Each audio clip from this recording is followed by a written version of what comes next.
50 അടി ആഴമുള്ള കിണറ്റിൽ വീണ 68-കാരനെ മുങ്ങിത്താഴാതെ രക്ഷിച്ച 72-കാരന്റെ ധീരപ്രവർത്തനം സമൂഹത്തിന് മാതൃകയായി. അഗ്നിരക്ഷാസേന എത്തിയാണ് ഇരുവരെയും കരയ്ക്ക് കയറ്റിയത്. പാലായിൽ നിന്ന് 3 കിലോമീറ്റർ അകലെയുള്ള കൊച്ചിടപ്പാടിയിലാണ് സംഭവം.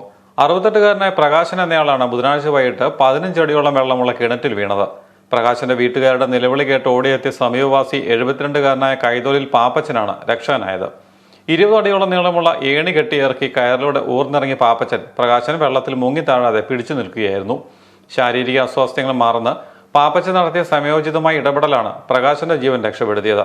സമീപവാസികൾ വിവരമറിയിച്ചതിനെ തുടർന്ന് ഓടിയെത്തിയ ഫയർഫോഴ്സ് സേനാംഗങ്ങൾ റോപ്പ് ഉപയോഗിച്ച് കിണറ്റിലിറങ്ങി പ്രകാശനെയും പാപ്പച്ചനെയും കരയ്ക്ക് കയറ്റി.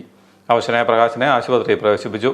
Pala station officer Joseph, senior rescue officer P Saju, rescue ഓഫീസർമാരായ ഷിൻഡോ തോമസ്, ബിജു, സുജിത്, ജീവൻ മാത്യു എന്നിവരാണ് പടവുകളില്ലാത്ത കിണറ്റിലിറങ്ങി മുങ്ങിത്താഴ്ന്ന പ്രകാശനെയും രക്ഷനായ പാപ്പച്ചനെയും കരയിലെത്തിച്ചത്. പ്രായത്തിന്റെ അവശതകൾ മറന്ന സംയോജിതമായ ഇടപെടലിലൂടെ ഒരു ജീവൻ രക്ഷപ്പെടുത്തിയ കൈതൊഴിൽ പാപ്പച്ചനെ Pala fire force station officer Joseph വീട്ടിലെത്തി പൊന്നാട അണിയിച്ച് ആദരിച്ചു. അസിസ്റ്റന്റ് സ്റ്റേഷൻ ഓഫീസർ ഉപഹാരം നൽകി.